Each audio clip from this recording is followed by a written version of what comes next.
मा गोसोजों बावनो सना नोंनि बे रायज्लायनाय एदावनायखौ।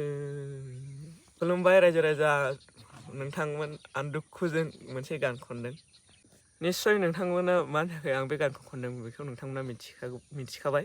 जेब्ला गोरबोआव दुखु मोनो अब्ला गोसोनि दुखुफ्रा खुगायाव ओंखारो। बे दुखुआ आंनावल' नङा, नोंथांमोनावबो माब्लाबा जाफेरदोंना?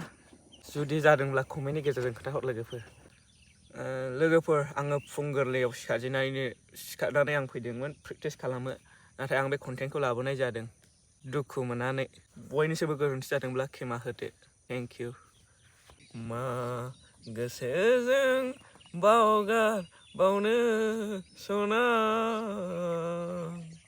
नोंनि बे रायज्लायनाय एदावनायखौ।